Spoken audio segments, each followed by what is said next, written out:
So, you want to save the world with clean energy? Make money doing it? Confused about the economic and technical realities of residential and commercial solar, batteries, heat pumps, EVs? Want the real-world scoop on new energy technologies, not manufacturer hype? Then tune in to the Weekly Energy Show, hosted by Barry Cinnamon. Insights from Barry's 40-plus years in the solar and energy industry will help you understand the future ways we'll generate and consume energy. And now, here's Barry.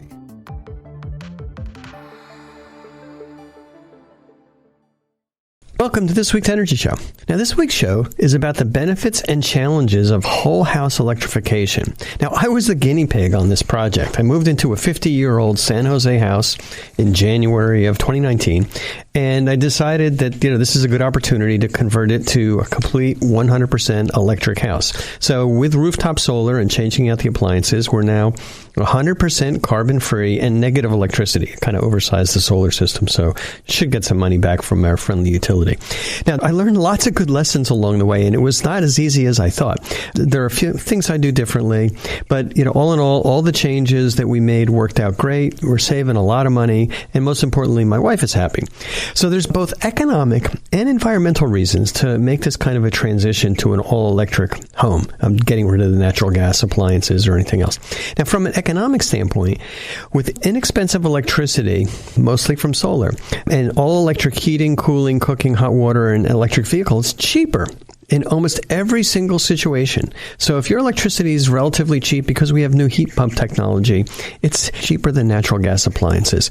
Now, the only exception that I found is heating your swimming pool. And also with an EV, if you've got an EV, a gasoline car may still be more cost effective and cheaper to run as long as gas stays really cheap, under $2 or $3 a gallon. Once it gets over about that, then electric vehicles make even more sense. Now, we talked about economics, because that's what really drives the market, but a lot of people are also interested in this from an environmental standpoint. So from that standpoint, an all-electric home is clearly better as long as the electricity is generated from non-fossil fuel sources. Obviously, rooftop solar, non-fossil fuel, utility-scale solar, community solar, wind, even nuclear is not fossil fuel, so it's going to be better for the environment. Now, if your electricity comes from a natural gas power plant or coal, there's really no net environmental benefit. Some people say that it's actually worse to convert to electric appliances. That's kind of a little bit questionable. But if you've got renewable energy producing the electricity for your area, for your home, certainly that's the case here in Silicon Valley, it makes total sense. We're in a very good environmental situation. Now, I've done a lot of other shows covering some of these environmental benefits, including California's carbon neutrality goals and things like that, cap and trade. Now, I'm not going to really worry about that on this show. We're not going to talk about global warming. This really concentrates on the specific electrification measures that you can do for your home, and some of these translate to businesses, but you can do for your home that are going to also reduce costs. So I started my electrification project with a home energy analysis. We used to call this an energy audit. And what's interesting here is the combination of California's relatively mild climate and efficient building standards mean that traditional energy retrofit projects often don't have the fastest payback. Now, I did some research on this about 10 years ago. I did a white paper, and it's on our website, called Reducing Home Energy Costs. And the conclusion of the study was surprising.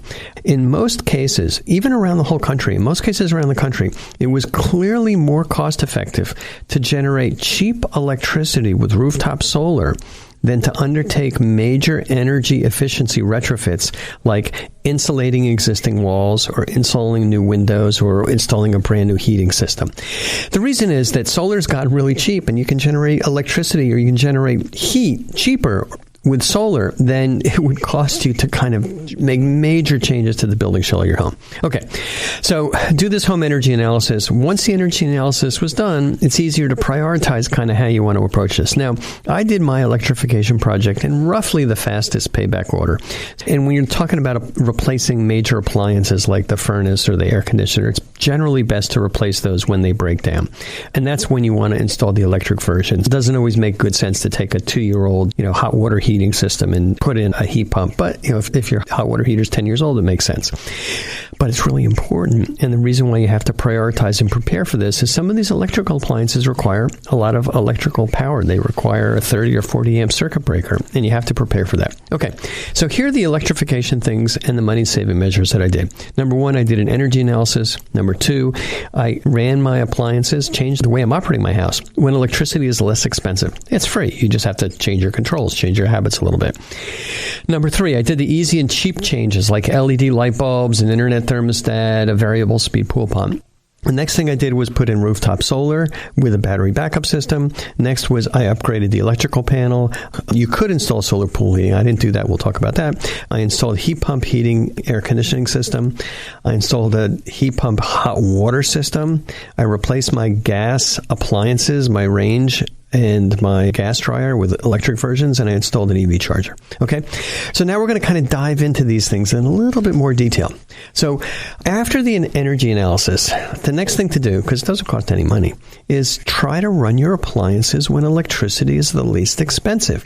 So look around your house, see what's using a lot of power, and run this equipment, including some of your gas equipment, because they use electricity, when electricity prices are low. And this is really relevant when you're on a time of use rate. So if you have an EV or if you have solar, that's the case.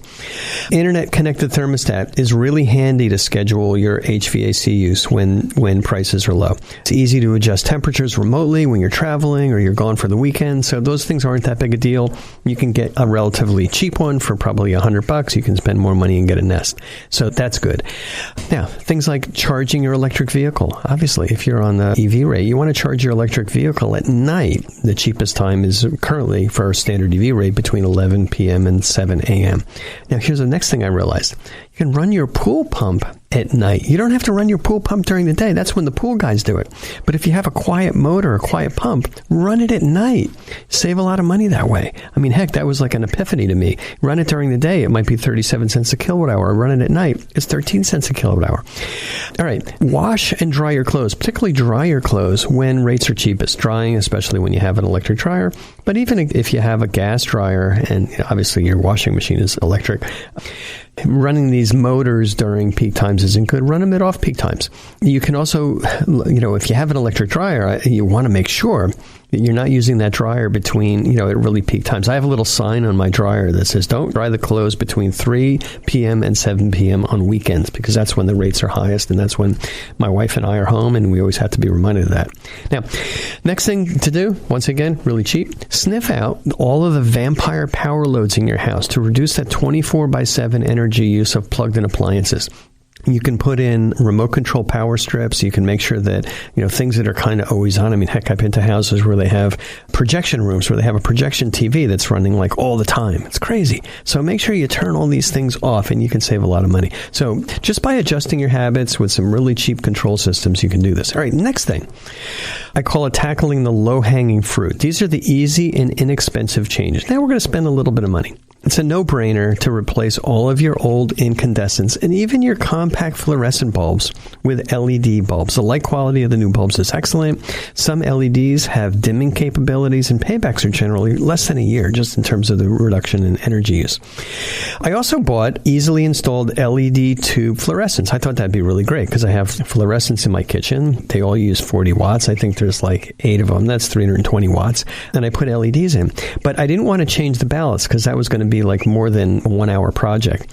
So I bought the LED tubes that work with existing ballasts, and surprise, surprise, I didn't really see a big reduction in the power consumption in my kitchen because the ballast still used a lot of power. So something to think about in the future. All right. Fix any air leaks you have in your house. Leaky door and window seals, making sure that your ducts are tight, you don't have any air leakage. That's not that expensive to do. And contrary to conventional wisdom, duct tape is not what you use to seal up your ducts. You have to use this special foil back tape that lasts a lot longer. Now, if your attic insulation or ceiling insulation is really old or non-existent or small, you might consider upgrading the easily accessible areas to a much higher R value. So what I did is I spent about $3,300. I took out all of this 50-year-old, decayed, crappy, disgusting insulation, and I put in blown-in R40 cellulose insulation. So that's like way, way better. It goes from it's probably like R8 to R40. And the insulation that I had was below the level of the rafters. So it was probably pretty crummy. So we did that, relatively inexpensive. If you have a swimming pool, consider installing a variable speed pool pump instead of a conventional single speed pump. These things are standard right now. So I put in a variable speed pool pump, $1,600. So quiet, I can run it at night. I can't even hear it. Yeah, my hearing's not as good as it used to be, but it's just really, really quiet. And this is a standard thing. That was $1,600. So altogether, I spent about $5,000 on these low-hanging fruit energy improvements with paybacks less than 3 years. So that was pretty good. All right. One of the big projects was installing rooftop solar power, and also consider putting in a battery if you're worried about the blackouts. Now, after the easy and cheap energy reduction changes, in almost every single case, the next best step is to generate your own electricity, which you can turn into heat with rooftop solar. And, that's kind of, we talked about it earlier. It's a bizarre result of cheap rooftop solar, that it's cheaper to generate more electricity than to conserve it. I mean, the conservation people hate that, but it's the economic reality.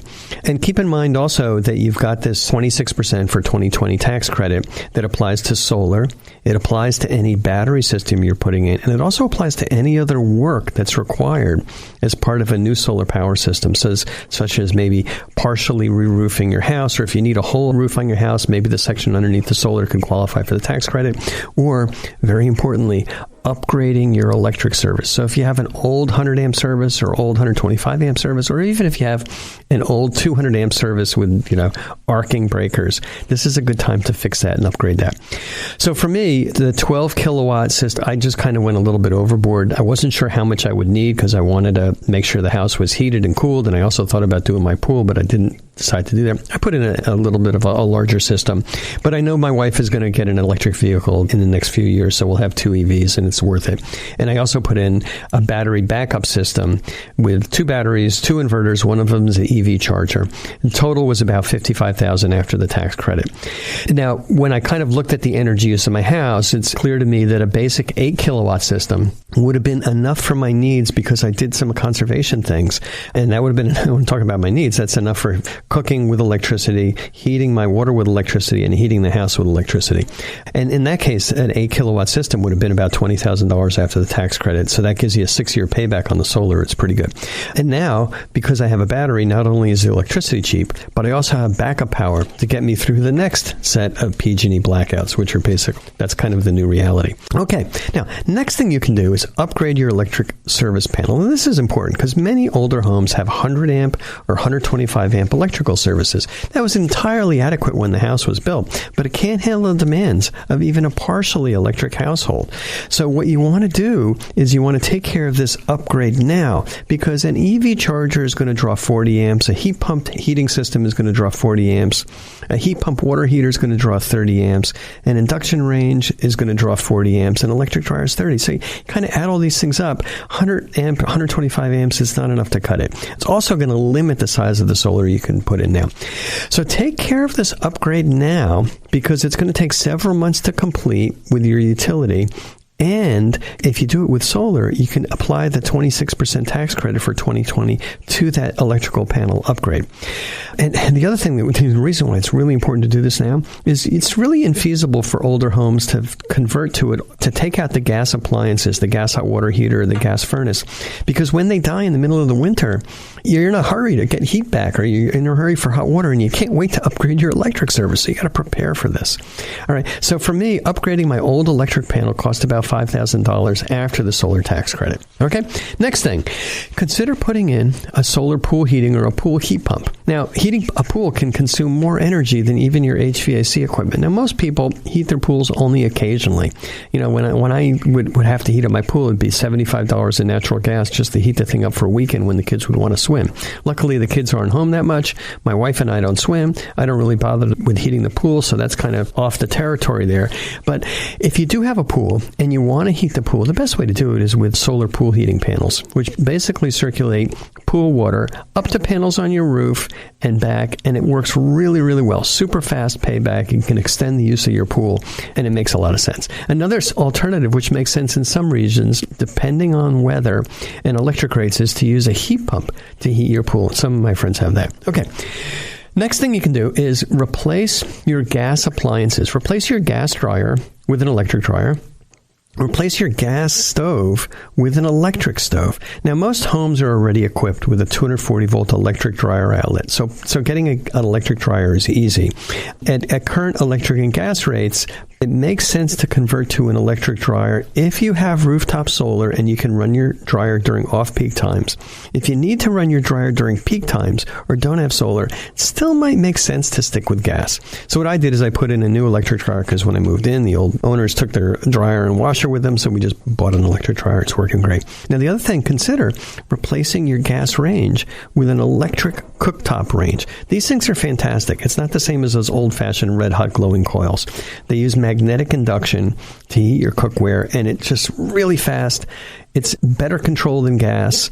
The only downside is that we have some old aluminum nonstick pans and it doesn't work with this cooktop, but it's in every other regard. It cooks faster. It's more controllable. There's no toxic fumes except when my wife is stir frying hot peppers.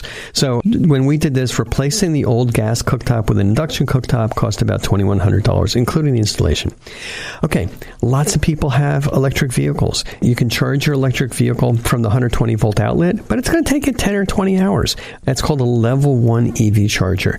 If you have your service upgraded, it's easy to put in a 240 volt level 2 charge, and that can fully charge your car up to 4 times faster. In order to do that, instead of having a separate charger, I have a second solar inverter that, in addition to being an ordinary solar inverter, it has an EV cord on it, so it can actually directly charge the electric vehicle from the solar. And that was an incremental about $2,000 after the tax credit, which is pretty good. All right. Now, next big upgrade that I did, one was solar. The other was taking out the old air conditioning and gas furnace and putting in a heat pump HVAC system. A home's biggest energy use typically goes towards heating and cooling. And natural gas furnaces have been the standard for almost 50 years. But the new heat pump technology is just as effective as natural gas in almost every place around the country. And it's clearly cheaper than gas to operate than if you have solar or if you have cheap electricity. What's kind of cool about it is you've got one compressor unit outside, and that compressor unit works as an air conditioner in the summer, and the flow of refrigerant's not cool anymore, it's refrigerant, goes backwards in the winter, and it actually cools the outside more and sends the heat into the house. So my house, it's kind of getting towards winter, it's cold out, I got plenty of heat coming from my heat pump AC. It made sense for me because my air conditioning compressor was dead, the furnace was old, and the ducts were in bad shape. So, what I did is I just said, rip all this old stuff out, put in a 4-ton dual zone heat pump heating and cooling system. Total cost was $26,000. With 2 zones, it's easy to control. I heat the downstairs in the evening. I heat the upstairs at night. Super quiet. I can't even tell when the thing was running. Really, really good from a major manufacturer. I'm totally comfortable with that. Okay, next thing, and this is kind of a new technology. Replace your tank or tankless hot water heater with a heat pump hot water heater. Now, heat pump domestic hot water heaters have been on the market for 10 years, but plumbers don't even know about it. This is kind of new technology. It was bizarre when I called around to try and put one of these in. It was like plumbers said, I do electric hot water heaters. We have flash hot water heaters, but I never heard of a heat pump hot water heater. Now, basically, it's a standard tank hot water heater minus 65 gallons. And instead of a gas burner at the bottom, it has a heat pump at the top. And what that heat pump does is it takes heat out of the surrounding air, mine's in the garage, and it actually blows cold air into the garage. And the byproduct of the cold air going into the garage is really hot refrigerant. So you heat the water up to, I have mine set at 130 degrees.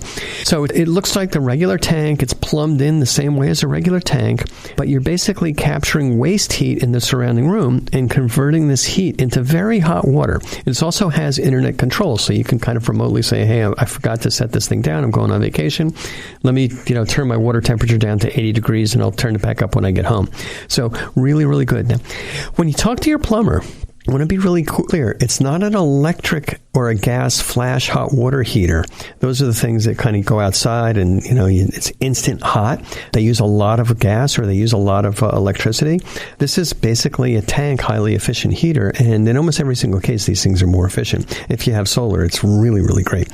What I learned about the electric or gas flash hot water heaters is they need maintenance every couple of years. We had one at our old house, and sometimes the hot water wouldn't come out or would just fluctuate. And that was because there's mineral deposits that accumulate in those things, and they need maintenance. They need to be kind of purged and cleaned out every couple of years. So for me, I took out my old gas hot water heater. I put this heat pump water heater in the garage in the exact same place with the exact same plumbing. And now I got cold air coming off the side of it. My wife, there's a shelf next to it where she keeps the fruits and vegetables, or root vegetables, potatoes, onions, things like that, near the outlet of the hot water heater, which is cold air. It's kind of like a little mini refrigerator. So it's kind of cool. Now, here's the thing with these hot water heaters. Even though some places have pretty good rebates for it, San Jose has a rebate, the Silicon Valley Clean Energy had a rebate, California might be putting a program in place. The dilemma is, when you wake up in the morning and you see a puddle on the floor in your garage near the hot water heater, you've got to fix that hot water heater right away. Your hot water tank is shot. It's rusted out. And sometimes you don't have time to upgrade your electric service if you want to put in one of these electric things, if you don't have an outlet over there. So it's a good idea to prepare for this. Talk to some friends and, and this is the time for you to make sure your electric service is upgraded so you can handle the 30 amp service that this heat pump water heater is going to require. Or just make sure that your electrician's got an outlet near there. It's a similar outlet that you have for your dryer. You're going to need a separate circuit, but just prepare for it. Because when your hot water heater goes out, that's not the time to start thinking about, do I want to change? Do I have to get set up for this thing? Because you want hot water in 2 days. Otherwise, you're going to be taking a shower, at the gym until this thing comes in. All right. So kind of to wrap up, obviously, there's environmental benefits to going to all electric, especially if you have solar, you're not generating any carbon and no fossil fuels. But I kind of looked at the cost in two ways. I looked at the cost in terms of the deluxe system with the battery and the larger solar system, EV charger, everything like that. I ended up spending about $94,000 for this deluxe system with all the upgrades. And this is just something that I moved into an old house. We had set some extra money aside when we got a loan. So we were able to do that. But if you were to just say, I want to do the basic complete electrification without, say, a battery charger, 8 kilowatt system, maybe you're going to use your existing EV charger, you can get away for probably less than $50,000 if you shop around. And that would be with new HVAC, new solar, etc. So that's the cost. Call it 50 to 100 grand. And the savings, I haven't been in the house a full year yet, but I was able to kind of compare 4 months with the old equipment in the spring with 4 months with the new equipment in the fall. Not exactly apples to apples, but pretty close. It looks like I'm going to save about $6,200 per year at current electric rates, which gives me an 8-year payback. Now, the payback on these different things varies. The payback on the low-hanging fruit, the LEDs, less than a year. The payback on the solar, 6 or 7 years. Slower payback on replacing the old HVAC system and the hot water heater and the cooktop because they weren't enormously more efficient, but it was just time to replace those appliances. It's just kind of a standard maintenance cost. Okay, so my recommendations, pretty simple here. If you're retrofitting a house, go through the step-by-step list. Do the energy audit, and then just kind of look at what you can do. Clearly, and I'm not just saying this from a selfish basis, but clearly solar and upgrading your electrical service are really important to do because that's going to give you cheap electricity. And prepare to replace your furnace and your hot water heater with electric appliances when they die. That's the most cost-effective way to do it. Now, if you're putting in a new home or doing a major remodel, go all electric. Especially for a new home, research is really clear. The cost of running natural gas lines to the house is much more than the incremental cost of the electric appliances. And all electric is safer, better comfort, better control, cheaper, cleaner, and especially with solar. Okay, that's all the time we have on this week's Energy Show. Thanks to all of our listeners for tuning in. And if you missed any of today's show, you can always go to our website at cinnamon.energy and listen to the podcast. So, you want to save the world with clean energy? Make money doing it? Confused about the economic and technical realities of residential and commercial solar, batteries, heat pumps, EVs? Want the real-world scoop on new energy technologies, not manufacturer hype? Then tune in to the Weekly Energy Show, hosted by Barry Cinnamon. Insights from Barry's 40-plus years in the solar and energy industry will help you understand the future ways we'll generate and consume energy. And now, here's Barry.